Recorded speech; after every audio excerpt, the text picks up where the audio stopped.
Did you know America's national anthem hides a darker history than most people realize? The song we know today, the Star-Spangled Banner, was written in 1814 by Francis Scott Key after witnessing a brutal battle during the War of 1812. But here's what most people don't know. The verses we sing are only part of the original song. Buried in the full lyrics are lines that celebrate death, blood, and the suffering of prisoners. Key even mocked enslaved people who sought freedom by joining the British, calling their fate gloom of the grave. That part was erased from memory. Even stranger, when the anthem was first performed publicly, reports claimed the melody wasn't just written, but borrowed. The tune came from a British drinking song known for rowdy tavern nights. Imagine America's proudest anthem born from barroom music. For over a century, it wasn't even the national anthem. Other songs held that honor. It wasn't until 1931, at the height of the Great Depression, that Congress made it official, ignoring its hidden verses. So when you hear that soaring anthem today, remember, its origins weren't unity and pride, but war, mockery, and a tune from the bottom of a glass. So it's very important to understand the origins of this song and why specifically the melanated man, woman, and child should never sing this racist song, okay? In verse 3, the one that's basically a victory taught, there's a line in that verse that mentions the hurling and the slave.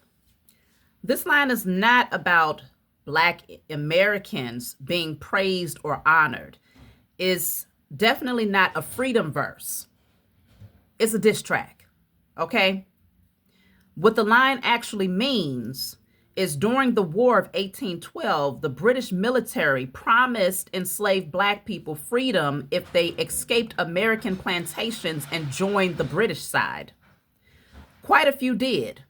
They formed units like the Colonial Marines who fought against the United States.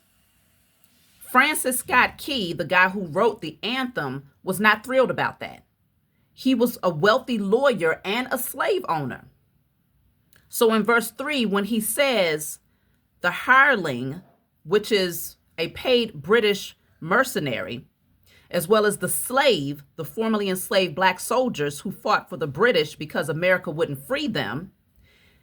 And the lyrics basically says they tried to fight us, but now they are dead and defeated, so that'll teach them. It's a very smug, you should have stayed in chains and not aimed guns at us moment, okay? Why nobody sings this verse today is because it's racist. It celebrates enslaved people being defeated for trying to get free. It's wildly awkward at any sporting event. That particular verse is not sung. So just consider the anthem was not written as a freedom song. It was written by a man defending a slave-holding nation, annoyed that enslaved people tried to liberate themselves. Okay? It's pretty much saying, how dare you decide you deserve freedom without asking me first. So recently, my children, who I've recently put back into school, y'all know I was homeschooling them, and I'm really considering taking them out of school, especially next year. We're going to see how things flow. But my daughter came to me today, and apparently we're around the time of Veterans Day. And she says, Mom, there's a song that they want us to sing to the veterans. And she knows, I tell them all the time, you don't have to sing anything. Don't say the Pledge of Allegiance. Don't put your hand over your heart.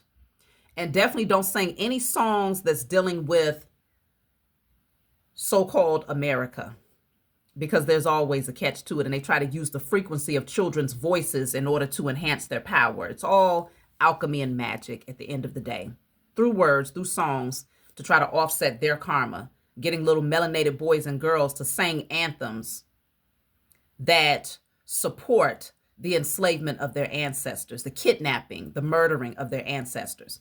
So she said that the teacher came over to her because she was not singing the song, just as I taught her. And the teacher said, well, why aren't you singing the song? And she said, I just don't want to sing the song. And the teacher told her, well, you can at least lip sing the song. No, there will be no lip singing. There will be no singing. And I told her, if your teacher has an issue, have them call me directly. Just say, call my mom. That's it and that's all.